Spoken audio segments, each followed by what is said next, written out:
Focus on Liberia. We are discussing President Weah's speech to the United Nations General Assembly and also Senator Dillon press conference. I have invited some distinct personalities from various backgrounds and political persuasions to discuss, and I'll be introducing them shortly. Democratic rights. I respect, honor the rule of law. Once more, welcome to Focus on Liberia. I have with me to discuss the analysis and reactions to President Weah's speech at the UN General Assembly and also Senator A.B. Dillon's press conference.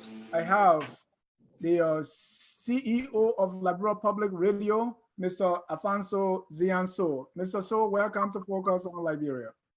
Thank you, Dennis. It's good to be here with you. And this is your first time on Focus on Liberia. We've been trying to get you, and finally you are here. We appreciate you accepting our invitation.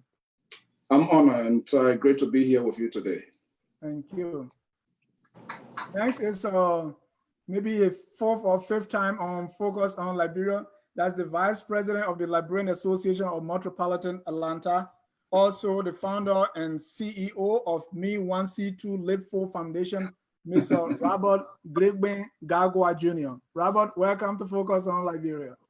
Thank you, sir, for the invitation, and I'm glad to be on your show today once more. Thank you. It's always a pleasure to have you. Absolutely. It's a pleasure to always be on.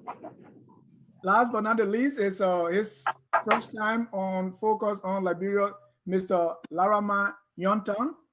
Mr. Yonton is from the Grassroots Alternative Movement for Economic Freedom. Mr. Yonton, welcome to Focus on Liberia. Thank you so much for having me. It's a pleasure being here. Okay. Grassroots Alternative Movement for Economic Freedom. That's your group. All right. Yeah. It is abbreviated as GAME-F, Liberia. Okay. What is that about? Political party or? It's a social, political, ideological group that believes in the Liberian society, the grassroots masses of our people. And we think that it is time to reorganize the grassroots base of our country by forming newer institutions that are ready to move the agenda of our people forward.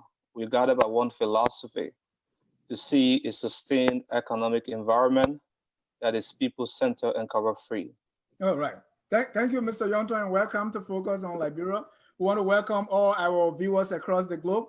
This is our Saturday show that we're going to be looking at the speech of President George Mane Weah at the United Nations General Assembly, and also the press conference of Honorable Abraham Dillon. Let me start by saying, let's start with the president's speech and the General Assembly. I know you are from different background, but let me start by saying, what should a president, forget that our president had a speech, but what should a speech at the General Assembly look like? What is expected to be in that speech? And what are we looking for? Because we have different kinds of speeches. There's a State of the Union, there are different kinds. This speech to the General Assembly, what do we expect? What does it look like from different presidents? And I'll start with you, Mr. Yonton. Well, speeches at the General Assembly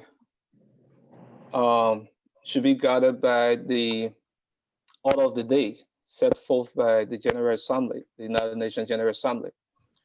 It should be within the confines of the issues that have been highlighted on the floor for debate by global leaders.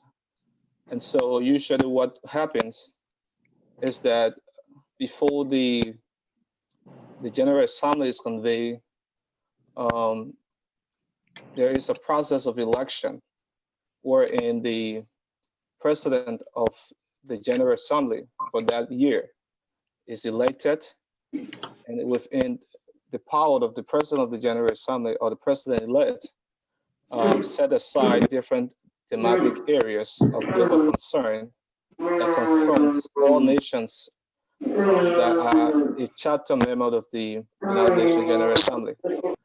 I don't know who caused the noise in the back, but so it is in concert with that guiding philosophy of debate on global issues that nations of the world who are members of the United Nations take the floor to debate issues. So speeches should be guided by the theme of the General Assembly and what individual nations are faced with as well, relative to that theme. Okay. Let me go to you, Mr. Ogagwan. What are you looking for, or what is supposed to look like when someone speaks to the General Assembly? What should that speech contain, in your view? Well, the General Assembly is, the United Nations is made of 193 member states that are represented annually. And I believe that, like Mr. Yenton rightly stated, that there's a theme that guides the assembly annually. And I believe that a speech should not necessarily be limited within the theme, but it should be inclusive of that theme. We have to keep in mind that all 193 state members, countries that are represented at the United Nations are all now facing the same issues which circle or center around the theme. For instance, this year was climate change. Climate change, of course, is a very important topic when it comes to the United States and other countries in the West. Compare that to countries in Africa, for instance, Liberia. If you and I would agree that climate change is not our number one issue at this minute. We have a serious economic crisis that's affecting our country, the lives of our people. In the United States, it's a whole different thing. And so I look at the United Nations speech to be something that's balanced, that's inclusive, something that consists of current what was going on in that country, and of course you have to touch on what the theme actually is about. Mr. So. All right, Dennis, again, good to be here on one of the diaspora informative news outlets, and part of this is to keep the discourse of what is happening in the world and our own views towards that. Having said that, to supplement what my colleagues have just said, the history of the General Assembly since its establishment in 1945, there's a tradition with the 193 member states. And usually the president is elected to preside over the conference that gives sovereign nations, the 103 members, heads of state, to attend the General Assembly, and perhaps to get their versions of the framework of the assembly and how things are moving into their country.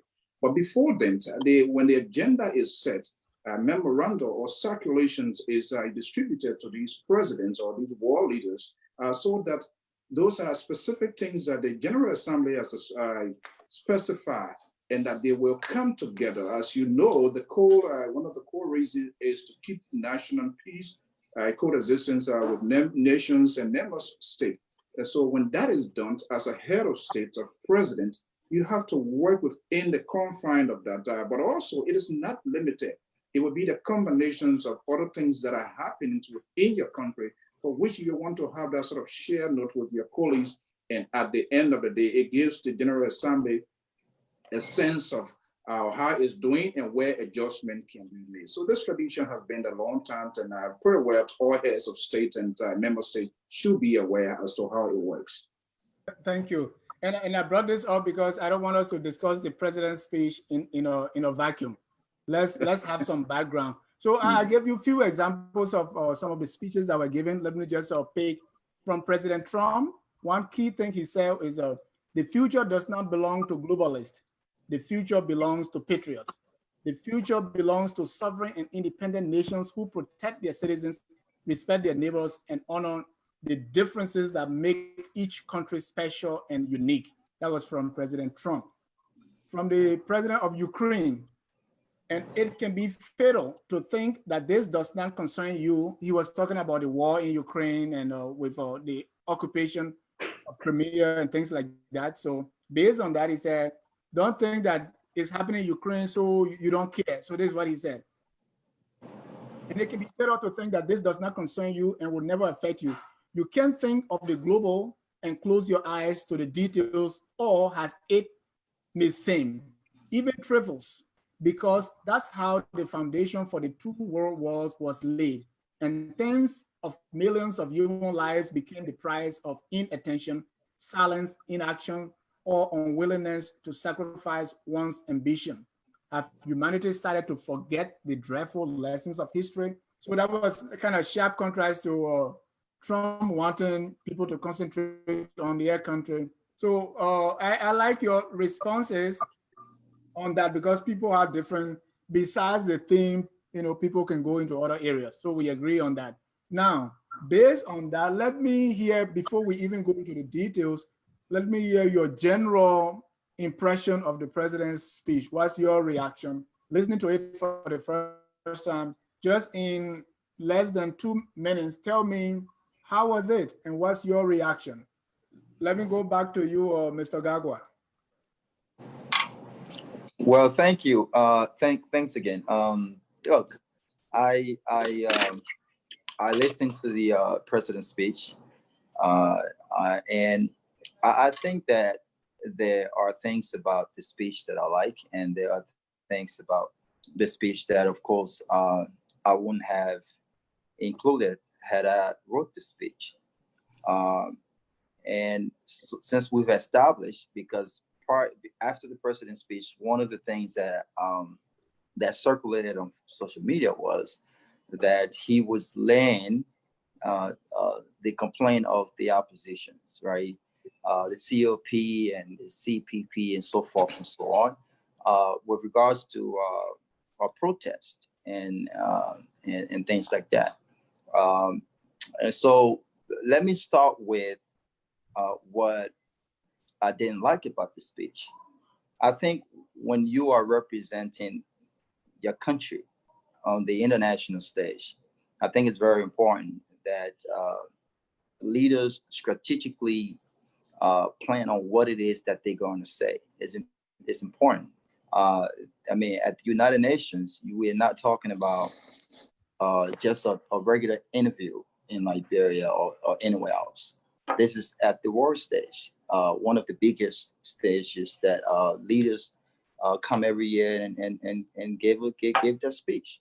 And so one thing that I would not have included in that speech is the what they call laying the complaint of opposition protest. I think we have to understand that our democracy is fragile, right? We have a very young democracy in Liberia. Coming from Robert.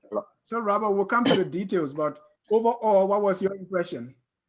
Oh, I'm getting there. I'm getting there. I got 2 minutes, right? So I'm gonna be in the space of my 2 minutes. Trust me.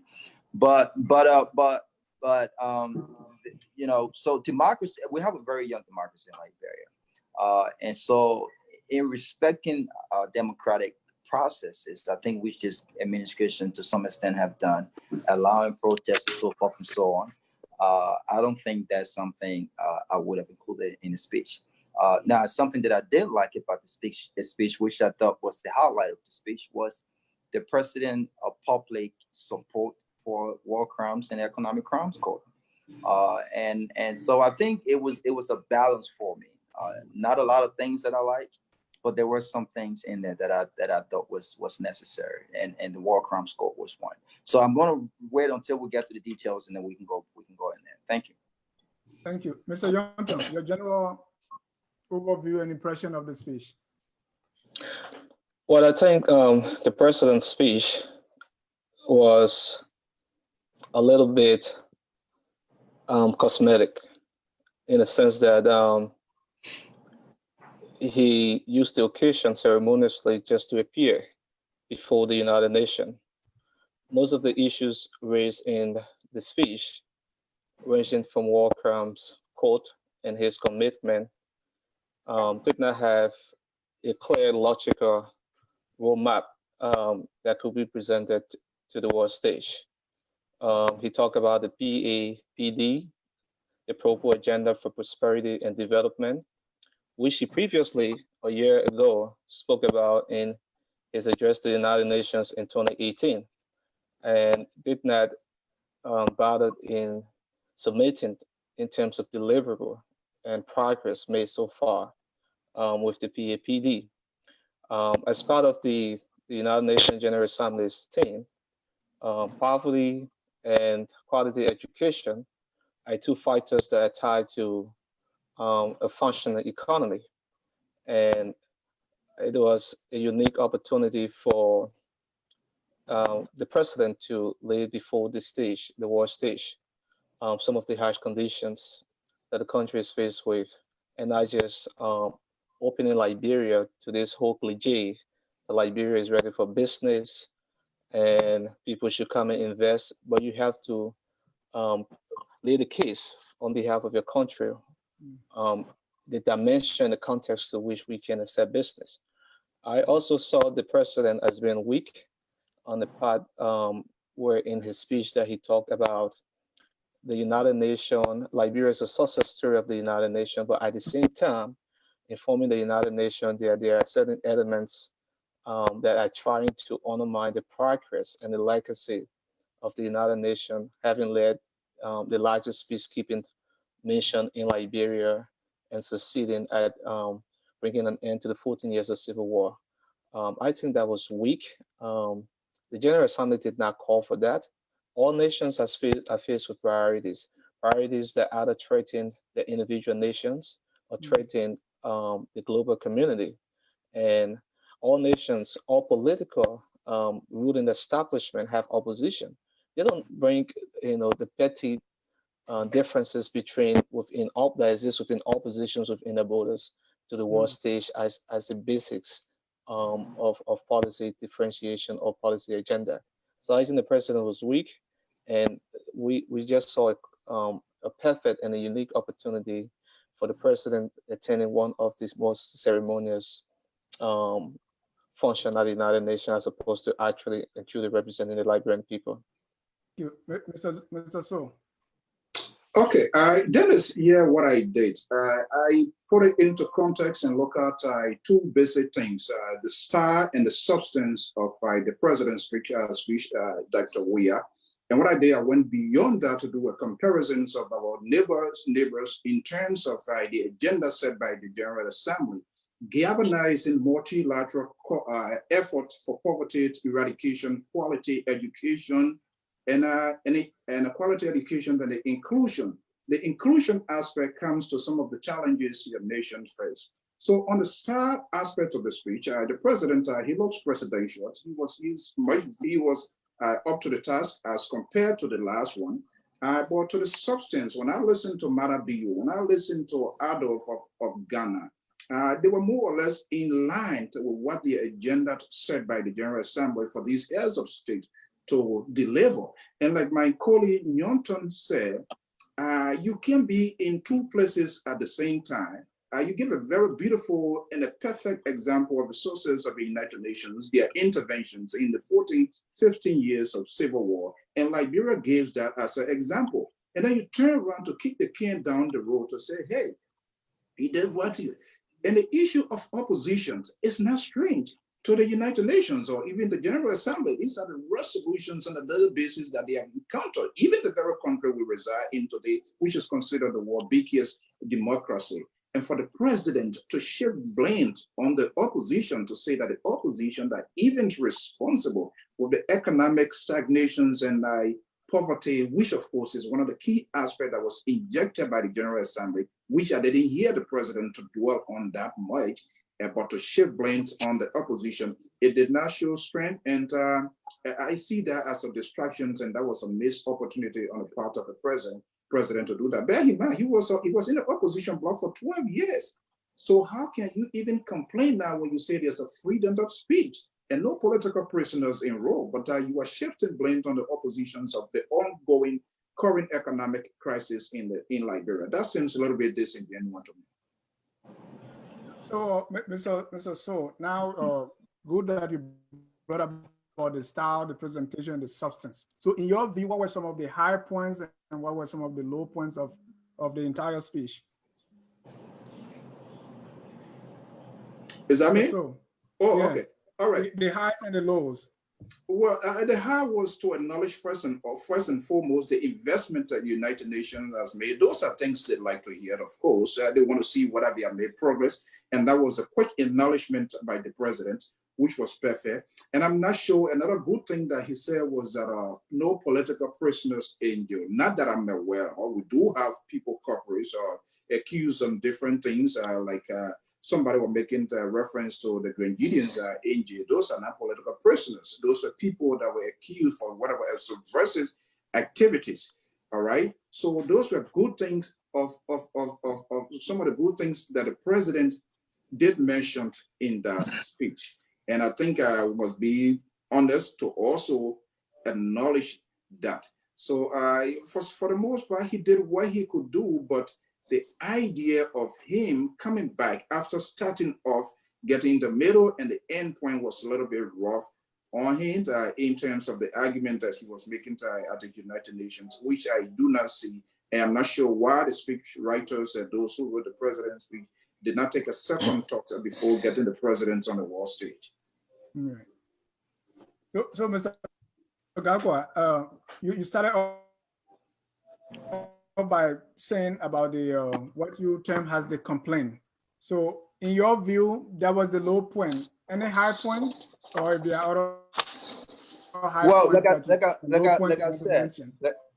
I've said, I think like Mr. Johnson rightly stated, I think you know, at the United Nations is not a place to bring the differences between the ruling party and the opposition party. I think that's local politics, and I think it was a missed opportunity to expand on some of what the theme of the United Nations this year theme was, and some of what's unfolding in the country, some of our issues. Mr. But Gagwa, yeah, Mr. Gagwa, every country will go and talk about their pinpoints. right. For instance, Ukraine talk about the occupation of Crimea, right? So people go talk their pinpoints and say, "Hey, this is what's affecting." To him, that's the main issue, because he's saying that there's hate speech and people are trying to bring about economic stagnation, social media, and all. These are things that concern him. That are well, I'm not in any way disregarding those concerns. But when the protest was going on, we voiced our dislike, not about the protest, but some of the voices behind the protest. So those are issues that we don't agree with. But what I am saying is, the United Nations is not a place to take that. If you say, under my administration, we respect the freedom of speech. And the freedom of speech is something that we are going to uphold. And under your administration, you've had maybe 3 or 4 protests, the largest of them being the June 7 protests, all of which ended peacefully. Then it's implied. I don't think you should then go and say, well, there are some trying to undermine that part of that democracy. And so I think, again, I would not have included that part in the speech. But I think one of the president's high point was when he talked about the War Crimes Court. I think that for so many years, Liberians who were directly and indirectly affected by this civil war have been asking for folks who participated in this war to be held accountable. And I think for years, TRC documentation went in, recommendations have been sitting on the desk of Ellen Johnson Sullivan in the House. And I think that he took a step to say, it's time for us to actually start acting on it. There are different factors we have to look at when it comes to the War Crimes Court, such as funding and other things. But I think that was a hard point because we have to move forward. And in order for us to move forward, we have to bring to books those who were responsible for some of the issues that we have today. So I think that was a hard point for. Mr. Soho, your thought, and you can ask your colleagues, so you're free to do that. But let me just get from Mr. Yonton. He's taking some keynotes. Start with the president high points, Mr. Yonton. I'll rate the president unique presentation in the beginning of his speech when he recognized the transition in terms of the leadership of the General Assembly and reaffirmed the government of Liberia's commitment in upholding to the Charter of the United Nations, and subsequently recognizing the role of the United Nations in bringing an end to Liberia's long years of dark past. I think, along with my colleagues who are also sharing the platform, I think that's the only hard point of the president's speech. I know others will argue the issue of the War and Economic Crimes Code. The fact that phrase was mentioned in the speech could help the president score some miles. But I have a different view on that because the president mentioned that he is doing consultation with the national legislature on the possibility of establishment of War Crimes Court. He did not commit on the world stage before world leaders that he is willing to ensure that there is an establishment of the War Crimes Court. So we have to take, into context what the president actual remark was, as opposed to just hearing the phrases that were included in the line of his speech. In terms of laws, in terms of the law, I think all-time law will be his desire to bring what is a personal, internal, domestic matter before the United Nations. All governments across Africa will have opposition. I did not hear Judas Malabio talk about the opposition community in Sierra Leone. I did not hear that from the president of Namibia. Rather, I heard them making a case for Africa, talking about how it is time to have Africa have permanent representative at the level of the Security Council. And that speaks to inclusion. So I think those were the highs and lows from my end.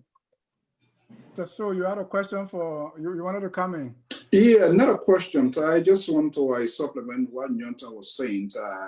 I have a different version or different side with respect to the president's argument when it came to the war crime. I did not see a definitive position taken by this president to the General Assembly. What I thought he would have done to set the pace of the War Crime Court and perhaps to claim the attentions of the General Assembly and Dillon Conference was to call on, first of all, there were peacekeepers, there were aid agency to representative, people that have sacrificed themselves and went to Liberia to help during the crisis. For example, the Kelly nuns, about 5 nuns were killed up to this time. We just do not know, there's not much information on these people.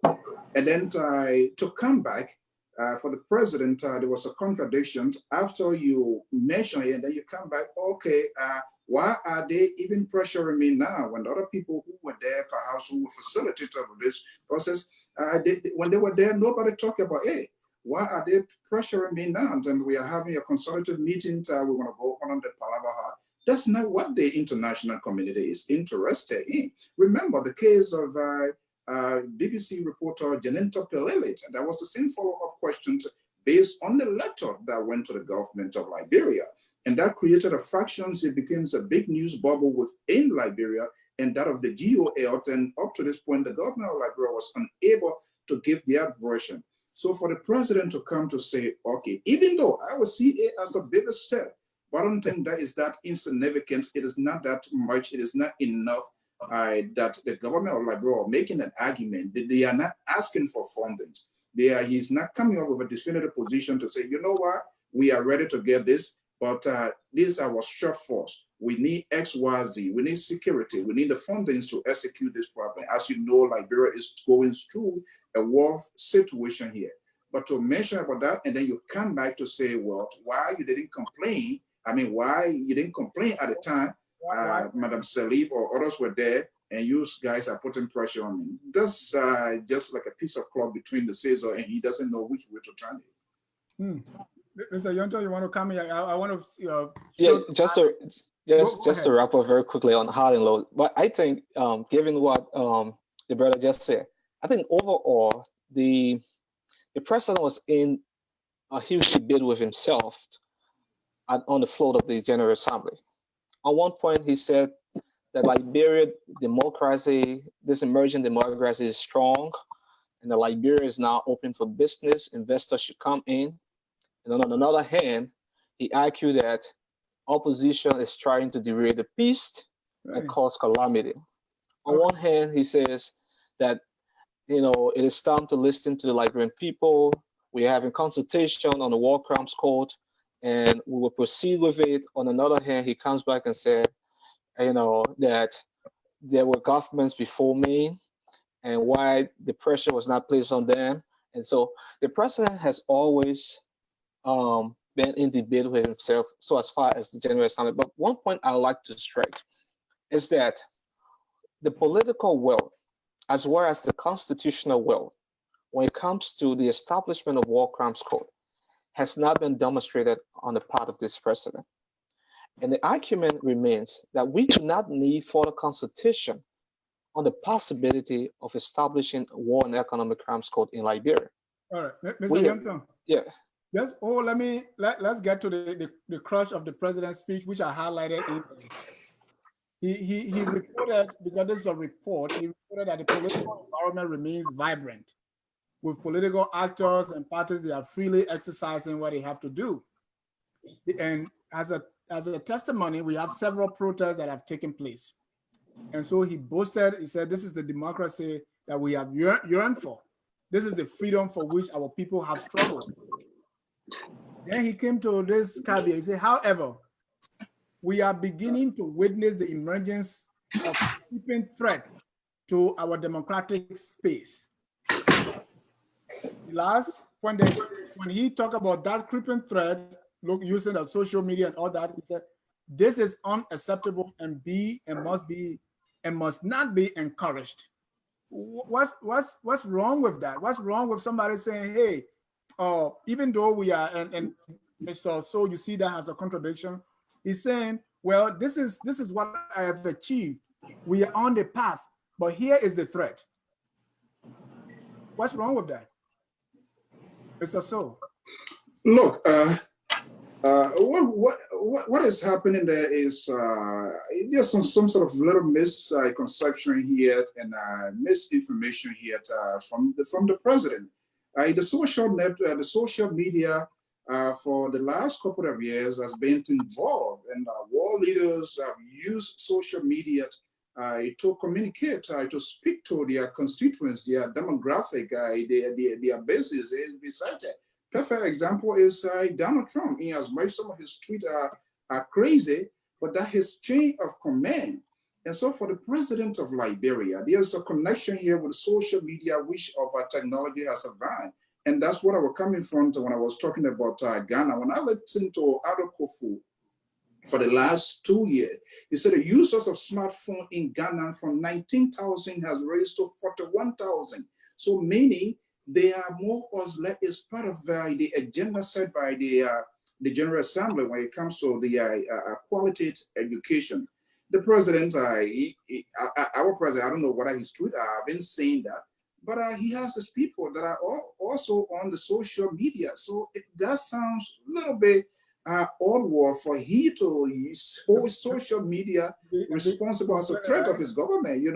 I don't get it. Okay, Mr. Gagwa, do you get it? Well, look, government are not ran on social media. Let's just get that clear, okay? Government, responsible government, are not ran on social media. So I won't take anything on social media to that level.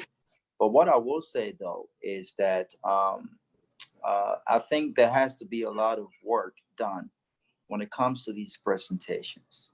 I do understand the contradictions, and I do understand where not just my colleague who's on the show, but others will see that there are contradictions in his speech. And like I stated earlier, if you say that the democracy is strong and all of the protests have ended peacefully, there's no reason to come back and talk about threats. Now, we also have to take into consideration, though, that there have been some rhetorics. There have been some languages used from some actors, some political actors, that could possibly threaten our peace.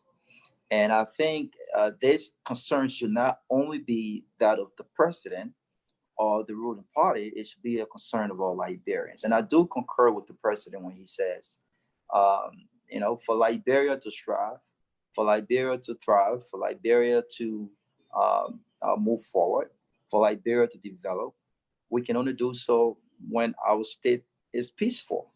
And so I think all of us must understand and denounce those who will make any threat to our peace. But look, I don't see protest as a threat to our peace, as long as it is done, peacefully. But I have to disagree with my friend Yinton. I think that when you look at what the president did when it comes to War Crimes Court, look, we have to be objective and give him some credit here. Okay, the Accra Peace Accord did call for the TRLC, the Truth Reconciliation Commission. That ran from, I think, 2006, I think, I stand corrected, to 2009. Recommendations were made. The documentations were sent to our then president, legislature. Nothing got done. But I do understand the kind of pressure that Liberians are putting on this president, because he ran on change and hope for change. And so there are expectations that people have set, and they expect him to address things like this. And I think this is a huge step. The documentation he sent to the legislature read, I do hereby call on a national legislature to advise and provide guidance on all legislative and other necessary measures towards the implementation of the Truth and Reconciliation Commission report, including the establishment of Economic and War Crimes Court. And I don't think one government, I don't think the executive branch can do this alone. The executive branch, the legislature, the legislative branch, and all Liberians, the chiefs, we have to come together and start discussing on how we're going to move forward. At the end of the day, though, I do believe very strongly that the establishment of War Crimes and Economic Crimes Court must be established. And those are responsible for the damage that is Liberia today must be held accountable. There are those who want to clear their name. They must be given the opportunity to do so. Thank you. And if you're just joining us, this is Focus on Liberia. We are discussing the president's speech. And coming next will be Senator Dillon's press conference. But if you want to join the conversation, please call. The number is posted there on Facebook. It's pinned. It's 712-770-8002. Use the code 229545. I think two things out of me. First, you come, Yonton. Okay. But on the War Crime Court, I think the president navigated very, very nicely. Laid the premise, and I think I like that. Well, what I think though is, was this necessary? What is this really adding to us? Was it the key issue that he should be pushing? I like how he navigated when he said, he's kind of wondering why he said there has been this clamor of call for War Crime Court, and that is true. That when he got to power, there more people calling for the establishment of WCC than before, and that concern is valid. Okay, why now? But I don't think that this was the place for the issue of war crime court to take center stage, especially when he's now taking a definite position on it. He's pushing it to the legislators. That's my take. And Mr. Yo, I think you disagree with me. Yeah. Well, let me just go ahead, Mr. Mr. My turn. Okay. Yeah, go ahead. All right. So I will come to the issue. I know my brother Robert disagree with me regarding the process through which we can arrive at the War and Economic Crime Code establishment. But let me just talk quickly about the previous issue that we were talking about regarding the president's strength presented to the United Nations as well as the threats. If the president wants to do a comprehensive SWOT analysis of his administration, he should also focus on the weaknesses of his administration, the excesses that his administration has given the Liberian people. 48 units of condominium in less than 6 months, the 16 billion that is reported for, the 25 million that we still have questions about, and tons of other issues that have been brought up by the people of Liberia that has not been addressed. Then we can begin then we can begin the process of earnestly analyzing what the real threats are. Because I think in my mind, the real threat to the presidency, the sustenance of the presidency, is the problem, and not the real threat to the country in its sovereignty. Because the real threat to the country in its sovereignty does not lie in what opposition say in the number of protests that they have had. That's not the issue. The issue is that we still have, like today as we speak, we're talking about education, and the GA brought it up in terms of quality education.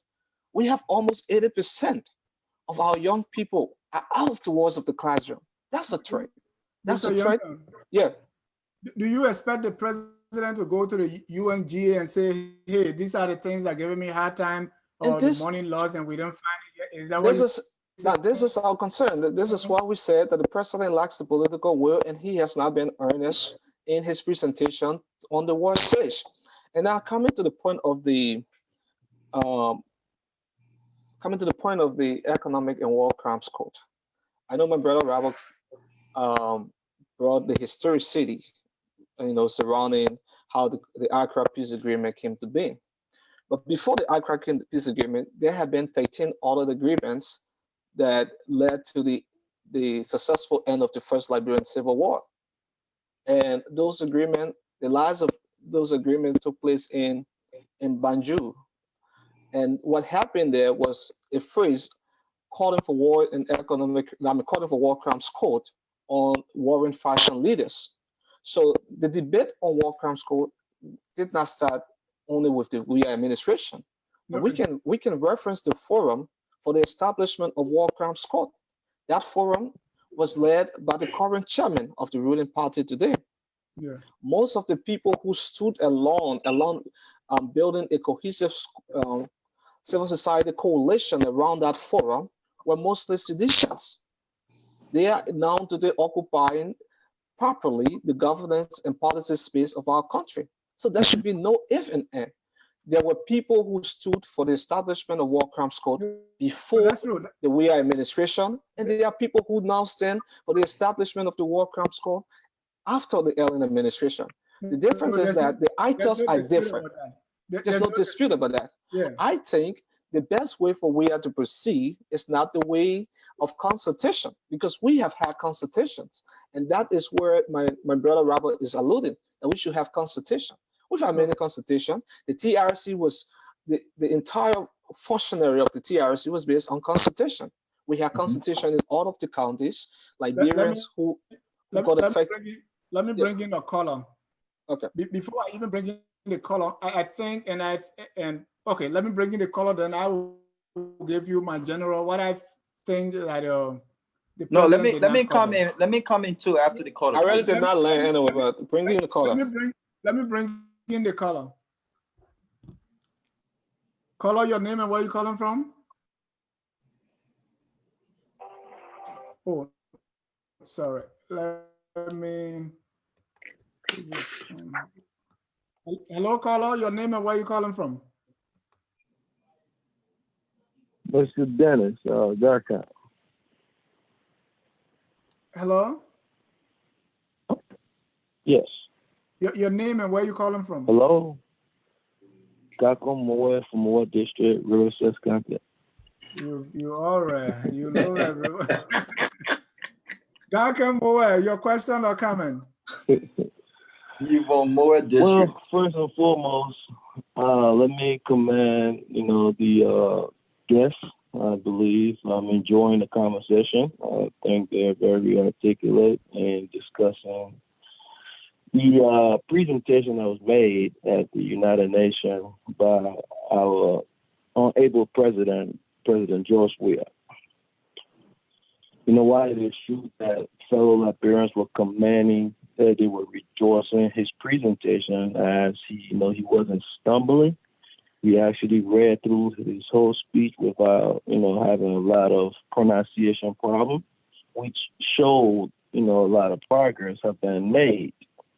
However, like the guests are rightfully stating here today, the speech itself lacks a lot of content, a lot of detail. Many aspects of the speech were not supposed to be presented at the United Nations. It wasn't a proper environment to address Liberians. The president can address Liberians in Liberia, any part of his speech. So I think, we need to, look at who is crafting our president's speech. Like, what are their training? Like, are they looking at other past president's speech? Are they looking at Ellen Johnson Sirleaf's speech? Are they looking at former Liberian president's speech? These are things that when the president put people like this in place, to write a speech, I think the president is not able. I think he's very unable to prepare an analytical, well-detailed, well-prepared speech. I think he's very unable to do that. But yeah, he has who said presidents do prepare speeches? Presidents have speech writers. No. I know that. I know. But some presidents have inputs. Mm-hmm. Yeah, Obama some presidents did have 75% of his speeches. Okay, so wrap up, Gakan, so I can go back to Yonton so okay. you can end the start. Yeah, but let now, Rabon, let Gakan finish. Okay. Yeah, and just to conclude, I think I highly recommend that the president, get a new set of speechwriter where they can review, past speeches and present, Liberian case whenever he go take international trip or whenever he present a speech to Liberians. And to conclude, I think the idea of consultating with the legislator and others in Liberia about the implementation of the War Crime Court, I think it's redundant. I think we have a well put together document. I think we just need implementation. I think the president needs to consult mainly with the judiciary branch rather than going back to the legislative branch of government. And I just think he and them, probably or his acting attorney general or whoever the person is, they need to just implement documents that have already resources have been put behind, and there are cases upon cases where people testify where, these things just need to be implemented. But thank you all. I'm enjoying the presentation. And, thank you for presenting the show today. Thank you. Have a good day in Moe District, Riverside. Okay, so yeah, let me just line quickly so that I know in whatever seconds. So like I said, we are not at the consultation stage. We far beyond the consultation stage. The Truth and Reconciliation Commission did that for us. They went to counties beyond the borders of Liberia. They came to the diaspora. They came here in the US, in Minnesota, in Philadelphia, in North Carolina, in Staten Island. They consulted people, two groups of people who lost properties, victims of the war, as well as victimizers of the war. So the consultation stage is well done with already by the TRC. There was a consultation stage. There was a stage where we heard testimonies. There was the reporting stage. Now we are at the point where we need implementation of the TRC report in concert with the establishment of the War and Economic Crimes Court. So the president cannot take us back and tell us that he's taking us back and that is in good faith. I think the president's action is just a clever way, in my mind. 1 year ago, when the president appeared before the General Assembly, we protested. We went protesting at the United Nations on the ring. And few days before the president's trip for his 2019 General Assembly, he wrote that letter. I think that was a clever political attempt to ensure that we do not go and turn up in mass to protest against him for the same War and Economic Crime Court. So the president is playing game with the Liberian people. He ought to be serious. We don't need any more consultation. Consultations have been done. Let him implement the TRC report. And there are two ways he can do that. He initiate a bill from the, so the time you have in the energy to red letter, you can initiate a bill as an executive, as head of the executive branch of government, and say that this bill seeks to establish the War and Economic Crime Court and the implementation of the TRC report. Or have in the national legislature the bill that by constitutional requirement, which gives the national legislature the power to do so already, to initiate an act that seek towards the establishment of the War and Economic Crimes Court. So, hold on, Robert. We need to move on to I need to know. It's important that I respond. I'm coming. You will respond, but I want to give my own general what I thought was lacking, and I want you to give your response to that, and you can wrap up in that. Okay. I saw that the president said, I am proud to say, the president was giving the report, but in his report, I did not see numbers. I was reading the report, the speech from Prime Minister Modi of India, and he presented numbers, actually things that are quantified. He said, one, when a developing country is able to successfully implement the world's biggest sanitation campaign within the Clean India mission, building over 110 million toilets in just 5 years for his countrymen, or its achievement. He went on to say, when a developing country successfully runs the world's biggest health assurance scheme, giving 500 million people the facility of an annual health. When a developing country successfully runs the world's biggest financial inclusion. So the president was giving numbers. When it came to President Weah, he said, I'm proud to report that there are no political prisoners, I've kept the promise. So to me, it did not have any meat. Can I come in? Dennis, that's what I was talking. And that's why led me to listen to Juba Marabio and that of adult of Ghana.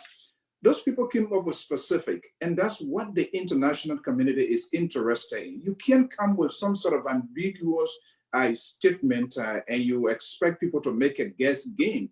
No, when you're talking to these people, they are more or less talking about facts, and statistics is what is important in the chain of communication.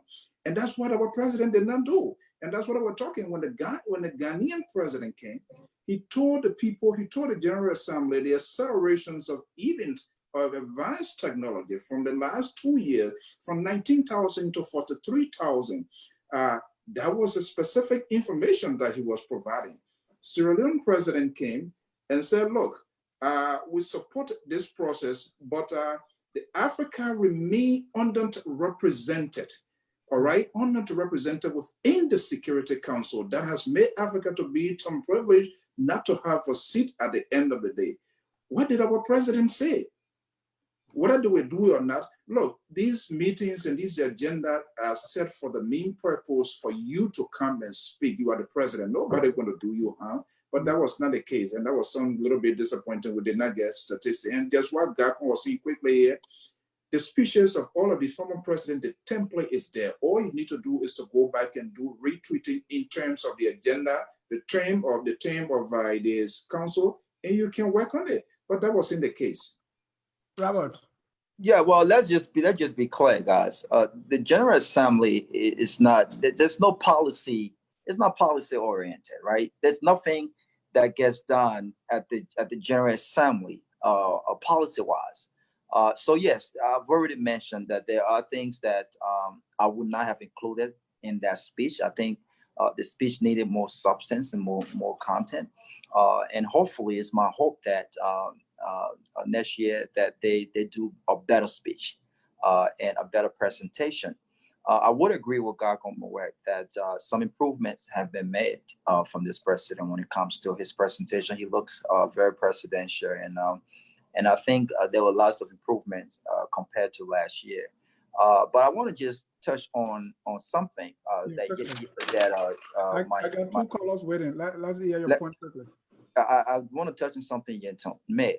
Okay. You said that there are two ways he can implement the TRC. I don't think that the president note to the legislature was to take us back to the Constitution, to take us back to testimonies, to take us back to all of the process. I think his letter was in line with what you just suggested. The president can send a bill over to the legislature. He can introduce that bill. Okay. And so I think it's important that not only do we understand who supports the implementation of the TRC, we know for a fact who didn't support the idea. Ellen Johnson Sirleaf didn't, but we want to know how many of our lawmakers actually backs this idea of the implementation of the TRC along with the establishment of War Crimes Court.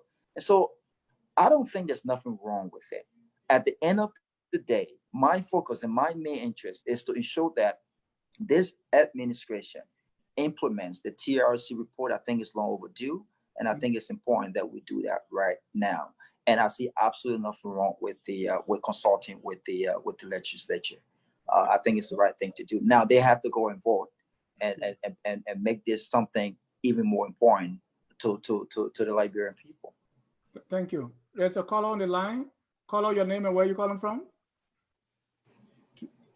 My name is Jesse Chara. I'm calling from Springfield, Pennsylvania. Jesse, welcome to Focus on Liberia. Your question or comment? I have a comment. Yeah. I have a question comment. Go ahead. Yeah. I first want to say thank you so much for the time you took off to organize this forum. I also want to say thanks to our brothers who are putting in the most important thing that we need at this time for everyone to listen to them and get the understanding of what is going on. My question comment is this. I know somebody said, or we have said, that why is this the calling for a war and economic crime at this time? And if my memory can serve me right, in September of 2014, we are himself was calling on the War Crime Court. Yeah. He went out. And the CDC called for the War Crime Court on numerous times. The difference is this. When they were calling, they were not constructive. They didn't know the way above how to call for the War Crime Court. And now the opposition of today know they are well constructed. They know how they can go about to call for the War Crime Court. So that's the difference. But besides that, this is not the very first time that War Crime Court have been called for. And most of the time, there was the citizen that was always calling for a War Crime Court, War Crime Court. So what I get to say is that let we stop the crime. Let you start crying like a baby and go above. The TRC is already being set up. All they have to do is to further implement the TRC recommendation. And let's all move on with this. There is no way for us to go to going to send in Palawa House. This is not the time for Palawa House. We know how Palawa House issue works. If they sit down there and discuss the case, all the kids are and bring power and let it stay. Nobody get punished. Let me go so I think we should go abroad right now. Thank you. Thank you. Yeah. Let me get my next caller and then I bring you in. Caller, your name and where you calling from? Hello. Hello, your name and where you calling from? Yeah, my name is Reverend Solomon Moyen. I'm calling from Falls Church, Virginia. Reverend Moyen, welcome to Focus on Liberia. Your question or comment? Thank you so much. And I want to applaud your guest for the fair assessment of the president's speech. And just to include some things that are necessary to be heard, and to give a different perspective of the way it's been driven.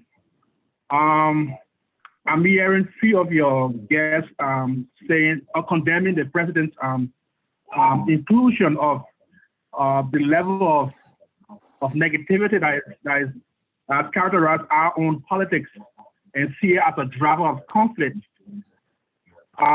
It's interesting that even one of your guests was at the United Nations last year on the issue of the 16 billion at the United Nations grant, insulting the president of the country. And they didn't see it as something that was creating a perception in the global community that could even affect the economy or the peace of our country. But now to say it at the United Nations by the president is wrong. But to governors, people to go at the United Nations and protest and even insult the president, it was cool for them. We should be very, very sincere in our presentation of things. Besides that, the issue of the War Crime Code that the president proposed or mentioned in his speech at the United Nations should be something I thought we should have at least commend him and at least prop the process so that it will be established for the good of our people. Because all along, it's right.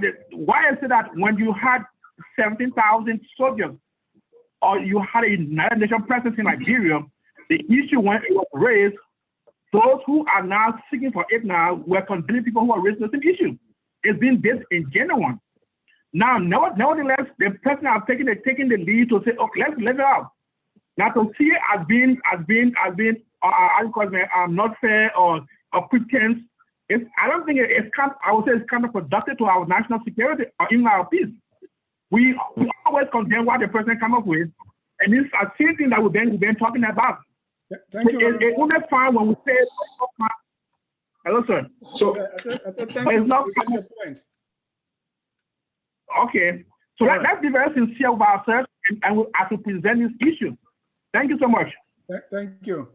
Okay, my panelists, just each of you for 30 seconds, respond and give your general take on the president's speech, and we move to the press conference of Senator Dillon. I'll start with you, Mr. So. Yeah, okay, look, back to the point here. When you do not have something specific and when you are called to these major conferences, and nobody should say here we're putting the president down, that's not the issue. We are seeing baby steps has been taken towards that direction. But when you say you're still having this sort of consolidated meeting, what happens when you go back and then the people say, okay, we do not want it? Then you're going to come back to the next time at the General Assembly to tell them, say, okay, well, I'll send it to the lawmakers and I'll send it to all of the stakeholders. It's been rejected. Is that what you're going to report to the General Assembly? I don't think so. If you don't have anything definitive to put on the table as to what your government position is, it is better to stay out of it than to just get yourself caught in the middle. So if I were to give the president a grade point compared to his presentation in the last time around, well, fair to say, I think between 65 and 70%, that is something better that I can give to the president. In terms of the style aspect and the substance aspect, I'm looking at all in general totality. He's much better today, his presentation as compared to the last speech at the General Assembly. Mr. Yonta? Well, first of all, I wouldn't compare the president with himself because his performance is below the belt. I would want to compare the president with his counterparts, his comrade presidents from the West African sub-region that also had the opportunity of addressing the United Nations General Assembly. And if I were to do that, to compare President Weah with Julius Maada Bio of neighboring Sierra Leone, I think I'll rate our president about 20%. But that's not the deal. We've already stated our position on the president's presentation at the General Assembly. Please permit me just to provide to sharpen some contradiction in terms of my brother's assertion, Brother Roberts. I think he just said that the General Assembly is now policy-making decision organ of the United Nations. I would like to reference him to the United Nations Charter. The General Assembly is a theater where decisions are made, and decisions and recommendations that are fostered at the level of the General Assembly are based on two-thirds majority. And that's why at the level of the General Assembly, you have election for non-permanent members that are represented at the level of the Security Council. The 10 non-permanent members of the Security Council are elected at the General Assembly. So it's a policy-making organ of the United Nations. So that's the first contradiction. The second contradiction is that you said earlier on that it is not in the purview of African leaders based on priorities to talk on global issues like climate change. I think climate change is a global threat to all of our nations, all of our society, unless you've not been following the COP21 and the COP24 that talks specifically about how we can save the planet, move our continent and our planet towards the green future, as well as carbon mitigation. So climate change is important. I would have thought that our president, who gave our nation position on this global threat that threaten all nations, not some nations. If the U.S. is concerned about climate change or global warming, Liberia should also be concerned about that, because what affects the U.S. in terms of trade and commerce and in terms of diplomatic relations also affect Liberia. So I think all nations and all leaders across Africa should be concerned about climate change. Unless you don't live in the 21st century to understand the dangers of these, and then you don't deserve to be a leader in the 21st century. But we have to chart responsible solution towards moving our planet towards climate solution. And I think I just thought to raise those two issues. Thank you. Mr. Gagwak, let's conclude on the president's speech so we can go to the next topic. Yeah, I think that, like I stated earlier, I think that the speech could have been better. There are things in it I wouldn't have included. I've already mentioned of that. And I definitely wouldn't give him a 20. I'll probably give him a 70%.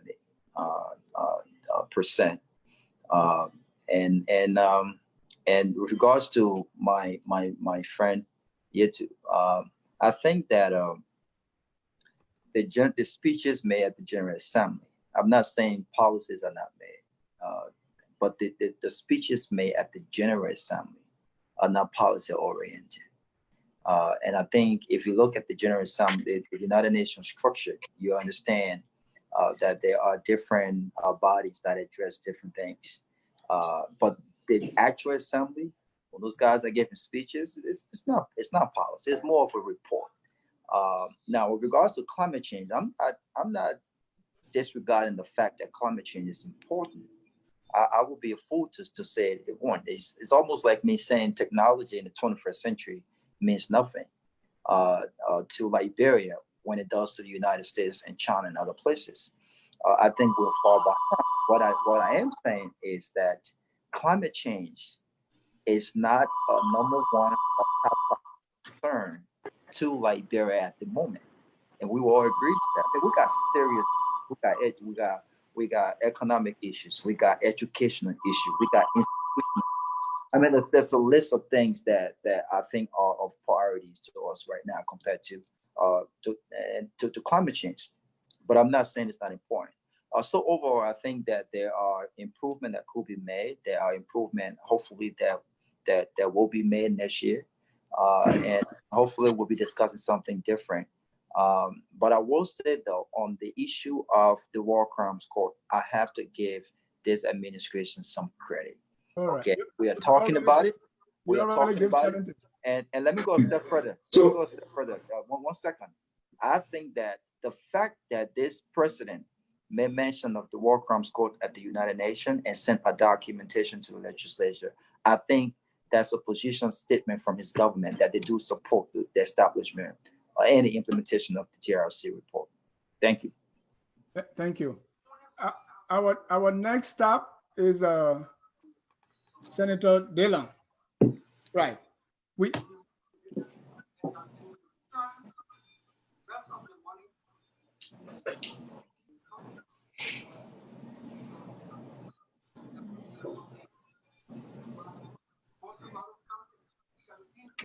So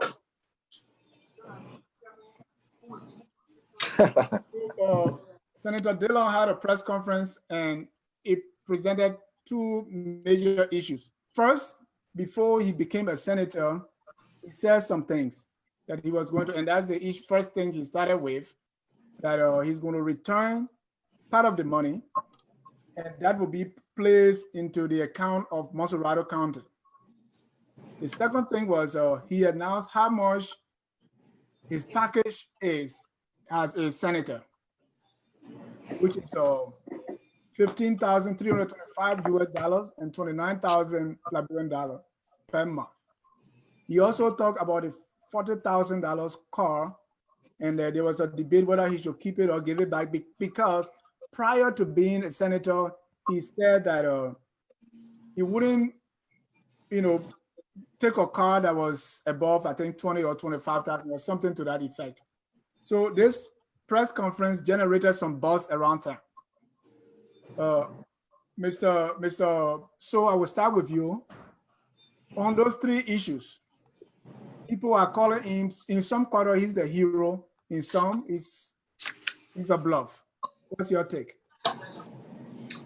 Look, this is why politicians are not two close friends of mine, all right? Because first of all, if you are not in government, if you are not in the system, you might not have all of the details. This is why it's not good, Dennis, to quickly commit yourself to something that you just do not know about.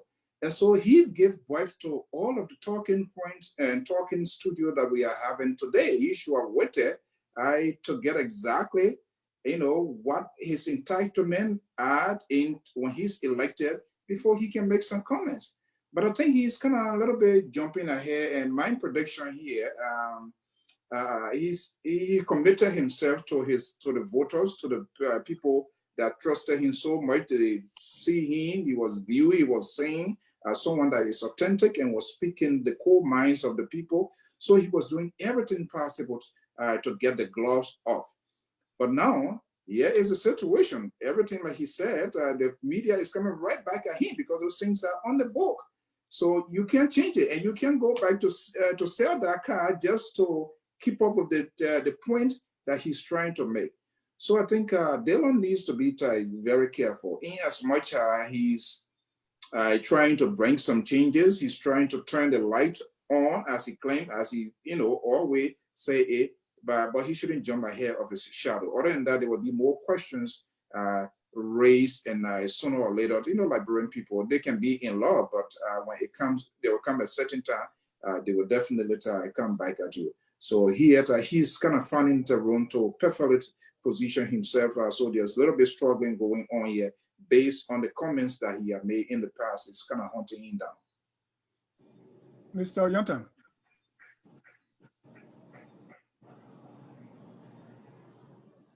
I think on the issue of the car, the promise made by Dillon, and I would just like to correct the premise of your statement. Mm-hmm. The promise made by Dillon in terms of acceptance of a car not worth more than 20,000 was not during the campaign. It was after he was elected. And what prompted that post, which was done in August, was based on speculation that he had already received a car assigned to him by the government of Liberia through the leadership of the national legislature. Having said that, I hold the view that there is a much more bigger conversation surrounding this entire thing, which I will look forward to us having discussion on, which has to do with the issue of transparency and accountability within our governance and public space. But Dillon could have executed one of the two choices that he had, either to accept or not to accept. And if I were to advise him before making that decision, I will not go for accepting the vehicle.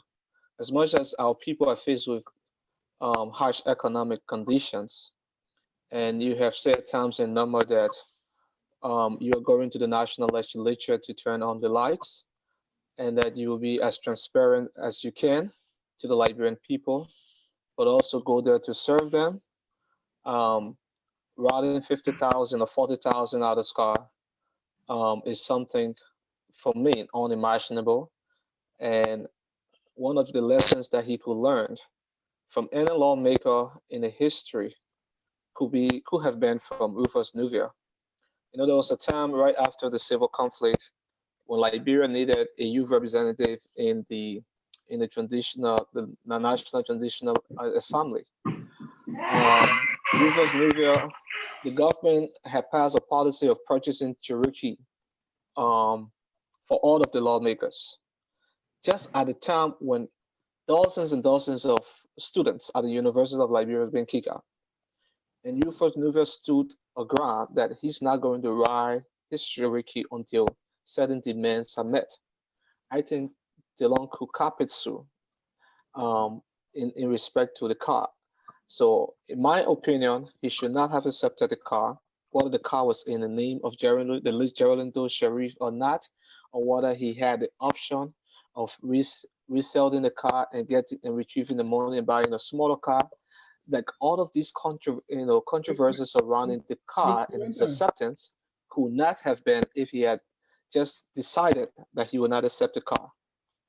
What difference is that going to make if he doesn't accept the car? What is it going to change? Well, I know individual effort in the national legislature is far infinitesimal to the collective effort needed by all senators or representatives to further a common agenda. And that's what I said. There's a broader side to the debate that has to do with transparency and accountability in the public sector. And we applaud Dillon for some of the steps taken so far as one of the only transparent voices in the House of Senate, the House of Order, to begin the process and taking the courage of even exposing, his benefits and salaries. That is the beginning of the conversation. I think we should have this conversation more and more until we get to a logical conclusion. Thank you, Mr. Gagwa. Yes. Thank you. I think that I have to 100% agree with my friend Yinton. I think he nailed it. Look, I'm not in the business of creating overnight heroes. I think part of our issue in Liberia when it comes to politics is we don't know who we are. And this is the reason why I'm not a member of any political club in Liberia, because we lack true political institutions. People are not in a party because of ideas. They're in a party because of a person, right? If George Weah happens to leave CDC today, basically there will be no CDC and he joins another party, everyone will follow George Weah. What happens to the institution? And so I think Dillon is having an issue with himself. The fact that he spoke against wasteful spending, whether it was prior to his election or when he got elected, the fact that he spoke against wasteful spending, accepting a vehicle that cost $40,000 in a country where the average daily income is $2, to me it's absurd. And the argument that the car is not expensive per his job also contradicts what he stands for. I got to be very clear. I like the guy. I think he has been one of the senators or lawmakers in Liberia that have done a lot of great things. I think definitely he has shown the spine to speak up as a lawmaker, something that most of our lawmakers lacks. But you have to be very careful when you're speaking to people on a whole different level. Right. You can't say government is wasteful spending. You can't say people are struggling. You can't say, well, I'm for the people, but it's okay to accept a $40,000 car. I believe there should be no reason why lawmakers, including Mr. Dillon, will be driving around $40,000 cars on taxpayer dollars when they make $15,325 US, in addition to 29,000 Liberian dollars. So that explanation that he gave, or the reasoning he gave as to why he won't return a car, I thought was completely bogus and crazy. So I agree with my friend. I would have advised him to return the car. You have a personal vehicle, use your personal vehicle like everyone else to go to work and do things that you have to do for your district. I wish on my job that my company was giving me your car too, but that's and you're not even making $15,000 every month. I have 3 colors. I have 3 colors on the line ready to come in. But before they come in, here is one thing. Honorable Dillon said someone they wrote on a piece of paper that said handwritten, his package that this is how much you're going to make. Did you guys get a friend like me for him that what if at the end of the month they give him 2,000 and say, because he has not received a salary yet, and if the people that what if on the day of the payroll of his pay they gave him way less, is he going to use that piece of paper to say, hey, this is what you said you were going to pay me? I'm afraid. You guys share the same concern? Yeah, absolutely. Let me just come in here.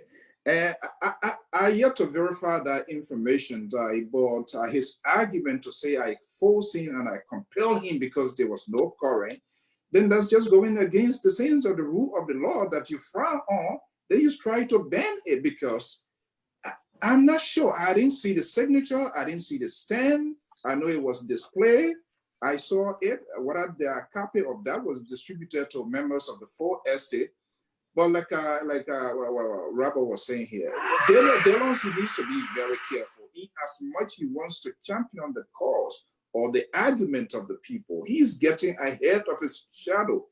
At the same time, in the parliament, in the Senate, if you think your agenda will work it will be based on consensus. You can't pose yourself as a monster. You think you're going to get your way through. It's all about majority. You need to have the numbers on your side in order to get your mission or in order to persuade your colleagues to support whatever you're going to be saying. I don't agree with that. And if that's what Maurice Satuma did, as alleged or as being reported by Dillon, that because there was no current, so he was compelled to have a handwritten, probably because there was a press conference set and he wants to get something out to the media there, which of course media loves to get those sort of attention, and he loves being before the microphone. Then I think that was ridiculous on the part of Maurice Satuma to go and do any sort of handwriting to tell us that because there was no current. I think that was wrong. Okay. Well, let me. Hold on, Robert. Let me your caller. Follow your name and where you calling from. Hello, can you hear me? Very clear. Okay, hi, Mr. Ja. This is Eastman calling from Washington, D.C. How you doing today? We're doing good. We're doing good. Welcome to. Okay, as usual, your show has some very interesting topics. The last topic that you mentioned about the salary level. Of course, there's nothing that justifies that kind of salary in Liberia. Okay, the vice president had a conference the other day where she corroborated that they do make somewhere in the means of 14 or 13 while she was there, 13 or 14,000. So that is the range in which Senator Dillon talked about. And another thing, Senator Dillon is trying to provide some transparency to there.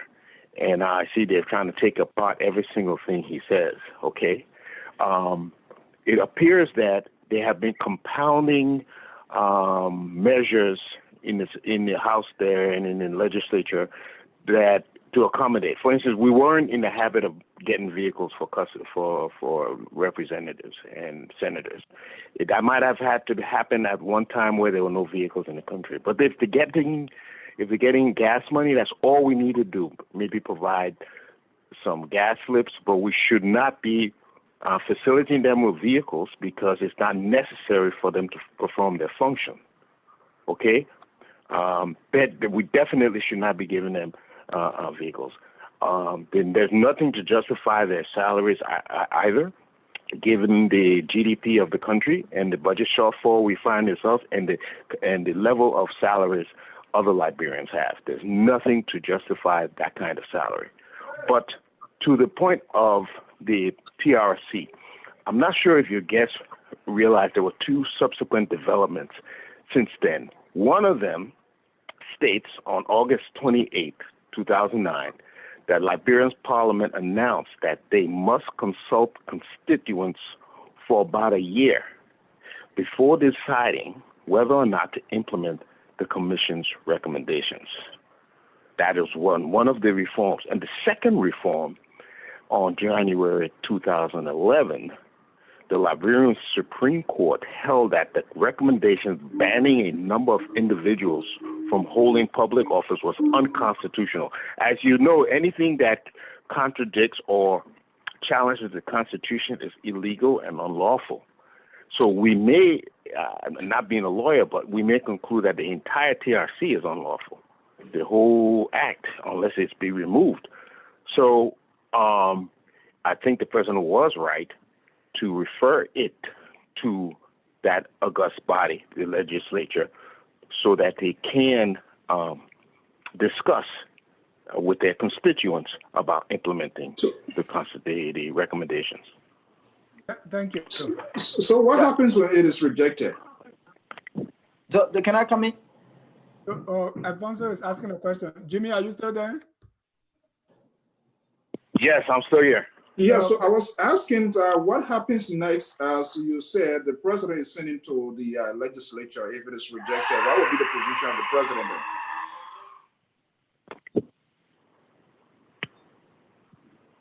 I'm asking what happens when it is rejected. What happens if it's rejected by the legislature? Mm-hmm. Yeah. What next? Well, the legislature will have they are representative of the people, okay? And if they reject it, I mean the people rejected it, okay? That's so. What happens if the people reject something? All right, because that is what it was ordered. If the people reject it, then they reject it. It's up to the people. The power is with the people. Thank you, Mr. Eastman. Yeah. Mr. Okay, Gagwa, let me come in. Yeah, I wanted to come in to go back to I'm done talking about the TRC. Okay. We're talking about Dillon now. Yeah, we're talking about Dillon, right? I'm done talking about that. The issue that the gentleman, I don't want to mispronounce his name, stated. I think we all would agree that, again, I think Dillon is debating with himself, right? Taking a handwritten document, okay, as a legal document for information, okay, because, and he made it very clear. He said, I demanded it. When he was asked, well, it's not typed, it's not done professionally the way it's supposed to be done. He said, well, I demanded it because I had already promised the general public this press conference, and I had promised them to disclose to them how much we make. Well, wait a minute, which is important? Are you on the side of doing what's right? And if you are on the side of doing what's right, then I think your conscience or whatever should always be on the side of doing what's right. The handwritten of the information he presented to the press, I thought was completely contradicting. I thought was completely unprofessional. And it speaks to the dysfunction that we have in Liberia. The fact that you have lawmakers making all that money, right? We don't have fire trucks. 28 of our young, bright future leaders just lost their life as a result of a fire. We don't have fire trucks. The place you go to make laws don't have a light, and is impeding you from doing your work. But yet and still, people are still comfortable with taking home that much money. Tells you how far behind we are. Thank you, Robert. Mr. Yonton, let's you had a point to make, so I can go to my next caller. Yeah, I wanted to speak on the previous caller, but I think we're done with the issue of the War Crimes Code. So, but I think, first of all, let me establish that I supported Dillon's bid for the Senate, and I will continue to support Dillon in his pursuit. So as far as bringing transparency and accountability to discourse as far as the national legislature politics is concerned. But I think there is a number of missteps that we have to identify and point out at this early stage in his sojourn, senatorial sojourn. And one of the things, as my brother Robert spoke, that came to mind is that the press conference was not. There was nothing hurry. There was nothing hasting about the press conference. Exactly. You can call a press conference today, and because of all of the prevailing circumstances surrounding what you want to discuss in a particular press conference, or the information or details that you need to give to the public is not available, you can suspend your press conference. Yep. I think Dillon's press conference was a clever attempt to straight away the much publicized debate on the vehicle, so as to draw attention to another side of the debate on transparency and his promise of turning the lights on in the national legislature, which was clever politically. That was politically correct. But we cannot continue to play with the interests of the masses of our people. If we want to stand on the side of transparency, let's do it. And let's do it to the fullest. If we want to stand on the side of lack of transparency and dishonesty, let's do it, and let's do it to the fullest. But we cannot have the cake and eat it too, because what that means is that there's a possibility that something will slip off the table that we will not catch. And this is what is happening to Dillon right now. Thank you. Let me bring in a caller. Caller, your name and where you calling from? My name is George Unpool. I'm calling from New Jersey. Mr. Gumpu, welcome to Focus on Liberia. Thank you very much, Dennis, and I'd like to thank your guests as well. I think the program is going very well. I have read the president's speech, and I think the speech is highly interesting, and I follow closely what your guests have been doing in terms of the careful analysis. For me, the most important part of the speech came in paragraph 19. In that paragraph, the president said, and I quote, "For democracy to thrive, all Liberians, including both the ruling parties and the opposition parties, must respect the rule of law and abide by the procedures and regulations prescribed therein." And I stress all Liberians. And so I believe that if we look at this part of the speech, and the government of Liberia and the people of Liberia look at this part of the speech and take it seriously to abide by these things, if this prescription in our laws were to be followed, so many good things are going to flow. The concern about the creeping threats to our democracy that the president talked about might be reduced. The number of protests we are seeing might also be reduced. The law calls for the declaration of assets on the part of public officials. The law calls for transparency and accountability. The law calls for prosecution. We're seeing a number of things happening in Liberia, including violence, material violence that occurred in district number 10, district number 13, district number 15. And to date, I am not aware of prosecution. I am not aware of anyone being in jail. And so there is a concern. I think that basically I'm not asking a question, I'm just making a comment, and maybe the guest can react. Right, you can so please conclude. To get things short, not taking more time, I think that this statement was a very important part of the speech for me, and I believe that if we take this section of the speech seriously and abide by it in terms of all Liberians obeying the rule of law, enforcing the rule of law, I think many of our problems will be reduced. Thank you. Thank you. Thank you. I have another caller on the line. I'll just take off my. Yeah, hello? Caller? Hello?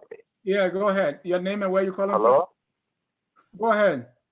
Yeah, this is Terry calling from Minnesota. Your name again? Terry calling from Minnesota. Are you hearing me? Yeah, go ahead. Yeah, my concern has to do with the car and the excess money that the lawmakers are making. All right. For me, I have a different view, a contrary view to the amount of money that the lawmakers are making. I believe that that money is genuine enough for each and every lawmaker in the House. And the reason is because of the responsibility that each and every lawmaker carry on for the country. The president, even the president is making more money. The president is making exorbitant money. Even the car that the lawmakers have to ride, the $40,000 car, is also genuine. But my problem is with Dillon is that he went ahead that the economy was in the toilet, so riding a $40,000 car was not proper. So his whole statement is coming against him, because if you claim that the economy is in the toilet and you are going in the House to make sure that you have to take the economy from the toilet, and then you riding a $40,000 car that you accuse other senators of riding, then it means that you are not happy to take the economy from the toilet, but instead you are having to flush it. So I think in my mind that he did not say the truth, because he gone against his statement. Okay. You know, so that was completely wrong. But if you listen to Indy, right, Indy clearly expressed himself of, you know, we need to understand that each and every senator that goes to the House has responsibility to the county. Each and every senator, they have responsibility. They make commitment to the people what they will do, and if they do have to express how much money they're making. Right. All right, what they do in the county expresses all. So yeah, thank you very much for having me. Thank you. Yeah. Basically, you're saying they deserve that. Guys, just hold your thought before. Please jot down the comments. Let me get through our next caller. Your name and where you're calling from? Hello, good afternoon. Can you hear me? Yes, very well. Welcome to Focus on Liberia. Yes, good afternoon. I'll be very brief. I'm Professor Davis, and I'm enjoying the show, Dennis. I'll just be very, very brief. My concern, can you hear me? Yeah, sure. Go ahead.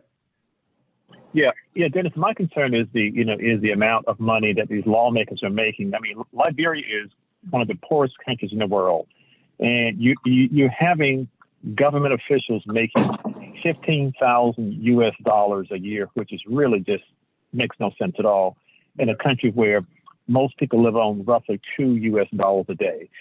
What that says to me, Dennis, is that Liberian politicians clearly don't care about their own people. They don't, because if you did, you wouldn't be making all that money, first of all, where the vast majority of your people are just living day to day, which is clearly an embarrassment. And what that says is that the international community does not take the nation of Liberia seriously. I can't. As an American, I can't take that country serious, because they're not really looking out for their own people. And I'll briefly say this is slightly off the topic. I mean, most of the business communities in Liberia are foreign: Lebanese, Chinese, Indian. Where are the Liberian businesses? Where are the indigenous Liberian businesses? And what I mean by indigenous, I'm talking about people who are, if you will, indigenous to the country, or even those folks who came there 200 years ago. But my point being, and I'll say this again, the folks who are making $15,000 a month, that's really just, as a caller said earlier, there is no justification for that amount of money for that third world country. Thank you. Thank you, Professor David. I got two more callers. Caller, your name and where you calling from? Good afternoon. My name is Dixon. Dixon who? Gibson Jerome. Oh, Gibson Jerome. Welcome to Focus on Liberia. Your question or comment? I have comments. First of all, I just wanted for all of us to be very, very tactful, not mindful, but tactful, that whatever Dr. Dillon is doing, I think we should encourage him so that others can join him to achieve the objective of honor spending or spending to the limit of the government that is reasonable. I don't think he has a bad intention. However, I agree with the other panelists that he undercut himself by talking too much. He talked too much and projected himself too much. Apparently, he did not even expect he was going to win anything. So he was talking in a position as an opposition who was not going into that Senate. And later on, it dawned on him that he was going to be elected and go in there. So it became difficult for him to unravel some of the errors that he made. For instance, there is no way you can criticize the lawmakers yesterday that they were getting $45,000 car, that it was a waste and they were wicked.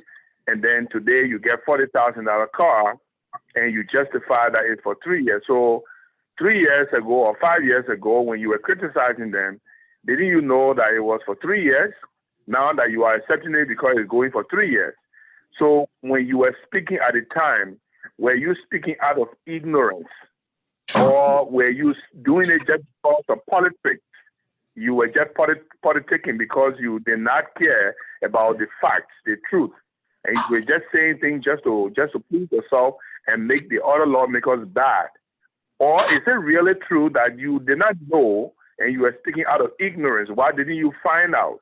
This is the problem I have with our oppositions today. When we're supposed to have an alternative, we're all looking for alternative, right? We say, let's assume that George Weah is not the best manager of the country. So we are looking for alternative. So how do we get an alternative? Do we get an alternative that is worse than George Weah that we want to change? Or do we get an alternative that will provide a way forward and a decent and a manageable country? No, we have an opposition that cannot serve as an alternative right now because they are making the same errors more than what the government is making. They are insulting. They are very rude people. They don't. Excuse me? No, I said you're starting a whole new chapter, but just conclude so we can wrap this up. Oh, okay. No. I mean, when we come to the issue that you are talking about, the president's speech, the only part I'm interested in the president's speech, everything he said was the part that has to do with requesting the UN to assist. However, I think he stopped short of saying exactly what kind of help he needed. I would have, if I were one of the speechwriters, which I am not, and probably will not be, is to say exactly that the country is broke. We will not be able to pay for judges. We will not be able to pay for international prosecutors, and we are asking the United Nations to assist Liberia in hiring the services of those judges and those international prosecutors and defense counsels that will be representing those defendants and the prosecution. And I think if he has said that, it would have, for me, it would have sent a real clear message to the international community that even as much as Liberia wanted a war crime court, we don't have the money to actually foot the bills of the judges. We don't have the money to even pay for defense counsel. If you look at what the poor pay Charles Taylor Defense Counsel, you just forget it. We can't just pay for that. Yeah. So it is a difficult ride. Now the question is, Mr. So Ice, what happens if the lawmakers don't approve it? Mr. So, let me just tell you up front, this thing will crumble. I may be predicting very strongly. This thing will crumble. It's not going to be accepted by the lawmakers. It's going to be voted down. And the only way the president can resurrect that is to write a direct letter to the International Criminal Court and the UN Human Rights Commission to request a direct establishment of a war and economic crime court in Liberia. But this particular resolution that is going around that people are signing, resolutions are not binding. You know that. Resolutions are not binding. It has to be submitted into bill, and it has to be passed by the legislature, by the House of Representatives, and approved by or concurred by the Senate, and then signed by the President. I'm sure it might pass the House, but I doubt if it's going to pass the Senate, because I see so many people in the Senate. Yeah, thank you very much. Thank you. And one of our guests, Mr. Yonton, has an urgent engagement and have to leave. So let me go back to my panelists so we can wrap this up. You heard all the reactions, and we will not be taking any more callers because we are out of time. So let's go back to you for your concluding statement, and just you can take few of those callers and use that in your concluding statement, and let's wrap this up. Mr. Gagwa. Thank you for the invitation once more, and it's always an honor to be on your show, and I look forward to another participation. Just a few things I want to touch on. One of the callers said, I think the American said, where are the Liberians in the private sector, I think, when it comes to businesses? He asked a great question. Look, the fact of the matter is, we have to take control of our country. We have to take control of our private sector. Every single Liberian who returns home must not only be returning home for government job. We must go and try to create jobs in Liberia, train our folks, and hire Liberians. The other gentleman said something about lawmakers don't have to disclose what they make. You know what? He's damn right. Lawmakers don't have to disclose what they make. And I wrote on my Facebook page, I think a week ago, the fact that you had such an anticipation with regards to Dillon's press conference to disclose exactly how much lawmakers make tells you how backwards we are. The salaries of lawmakers and government officials should be public records. I don't have to wait on a representative from Georgia to tell me how much he or she makes. No, it's public record. No one should be begging lawmakers to tell us how much they make. This is not their money. This is not a private company. They work for the Liberian people. So we don't need to beg you to tell us how much you make. It should be public record. And then he mentioned that lawmakers, what they make is a reasonable amount. Well, this guy probably doesn't understand what he's talking about. I mean, do you know how much teachers make? Do you know how much nurses make? Do you know how much the secretary and the folks who works in the offices of these lawmakers, do you know how much they make? Don't they have families as well? Do you know the percentage of the budget that goes towards salaries? It's deal like robbery. So we have to understand what we find ourselves, and we have to set our priorities. It is unacceptable in a country where the average daily income is $2 for anyone to be making $15,000 to $20,000 every month. And this is not just at the legislature. I'm talking about government officials as well. We saw Ellen Johnson Sirleaf started this in 2006 when she took office. Lawmakers were not making $15,000. They made $6,000. I think $5,000 if I'm not mistaken. And so how did this start? So when the government comes in and says, hey, you know what, I'm going to pay the CEO of Maritime $19,000 to $20,000 a month, and you have a bill that that lawmakers have to pass, you know what they're going to say? They're going to say, well, if you're going to pay a government official this much money, then I think we deserve more. We have to understand what we are up against in our country, and if we must move forward, people have to do the right thing, not just sometimes, but all of the time. And I think, again, I want to say we have to give this man credit. I give Dillon credit. I think he's done a lot. But again, I'm not all the way convinced that what he stands for is what he's actually implementing. This car should have been returned. He should not have accepted his car because he spoke against it. It's a $40,000 car. And let me just end by saying this. If lawmakers would agree to make $3,000 every month or $5,000 every month, I think every Liberian would agree that we must not only give them a $30,000 vehicle or $40,000 vehicle that they can use, but we'll give them gas lit. Let them agree to make $5,000 every month. I think $5,000 can pay the bills of anyone in Liberia if you live in $5,000 every month. And so if our people have to manage, then our government have to manage. They too have to be responsible with people's money. Thank you. Thank you. And Mr. So as you conclude, two things I want to mention, because sometimes we are focused on the salary of lawmakers, but what's about the executive? So nobody is announcing that. And the second thing is President Ellen Johnson Sirleaf, under whose watch most of those salaries went up, commended Honorable Dillon for the announcement, calling it courageous. Mr. So you can use that and wrap up. Yeah, okay, Dennis, thank you so much for this program. I think this is a sort of conversation that we should continue to be having. It's good for the nation here. But look, I just do not agree with my colleagues with respect to Dillon not taking the car. And that's where I came from to say Dillon is kind of jumping ahead of his shadow.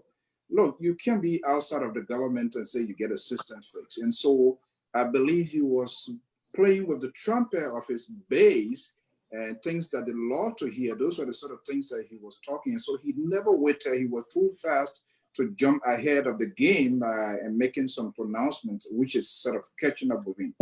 And if I to predict here, I kind of surmise Dillon is gradually positioning himself for much bigger responsibility than that of the representative position now. And this seems to be playing out with the electors, with the voters of the Liberian population, because why? He seems to be championing their cause, speaking in their language that they tend to understand, creating that sort of transparency. And this is why he's saying, this is why he said, they were quite interesting, his work. I call you today is a reminder what I promised. Why is he telling the people? I told you when I come here, I want to turn this light. I told you when I come here, I'm going to make things that they are hiding from you, I'm going to make them public. I told you I'm going to do it differently. I told you the status quo chain will be broken by me. That's the sort of language Darius Dillon is speaking here. But I think he should have waited, even first and foremost, to know his package, to know what is contained in the package. I'm kind of confused, as I said here, because when I interviewed Senator Dallas Weah of Riverside County, what he told me is quite different in terms of what they earn. 4 years ago, I had an interview with my own state representative, Representative David Cicilline and Eden Kissinger of Illinois visited Liberia, and they said we were shocked to see what the lawmakers are making in Liberia when people barely can get the food to eat. So how is this happening? So I think this is a wake-up call, and I agree with you. I agree with Robert.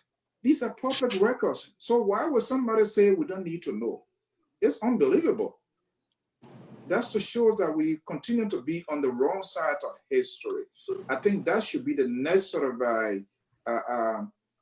action by the civil servant, by the general public, that not just only there are 3 branches of government, and these 3 branches of government have their own functions and responsibility. They all should be held accountable. We can't just continue to frown on the executive branch of government. The legislature, absolutely, they need some legislation. You can't have, for God's sake, you can't have teachers, you can't have your nurses, people going on strike, and people, for Darius Dillon, for them to be telling us they're making 29,700 LD, $15,325 USD, excluding some of the bonuses and things that they are having. When some of these people, they don't even have dentists, they don't even have offices at home. They don't have local offices. How many of them go for research to even talk about their things? And I'm shocked with Terry when he said they are committed themselves. Are they committing themselves to what? To their salary, to the people? Or are they there to provide legislation to some good concession that will end to empower their people? I think, look, Liberia's situation is compound complex. And it's not just only with government. We, the citizens, and everybody, we all need to work on things that we need to get done in our country in order for us to get the right thing. But I think gradually Liberians are getting the sense of how their country should run it. And I think the 2020 and 2023, they're going to be some big surprises with respect to, because people are angry now and people are just unhappy with how their government is playing up to them. Thank you so much. Thank you, Mr. Zion So, and thank you, Mr. Gagwa. Thank you also to Mr. Yonton, who had to leave a little early due to some time constraints. I think we'll do this again. And the next time I bring, we want to talk about all the political leaders. And when I say political leaders, we want to scrutinize the president and all the opposition leaders, all the potential standard bearers of their parties. We want to talk about them too. So I'll be glad to have you guys back. Watch out for my email. This Sunday, we're going to continue our African Collaboration and Unity series. We have a guest from Nigeria and also from Ghana. So keep tuned and watch us tomorrow, Sunday at 6 o'clock. I want to thank all those who participated in this. Thank you for your questions and comments on Facebook. Sorry we were not able to read all of them or all of you to speak due to time constraints, but I want to appreciate your time. Until then, on behalf of my guest, on behalf of my co-host, also my guest relations manager, I want to say thank you so much for spending the Saturday with us. Take care now, good night, and God bless you. Thank you.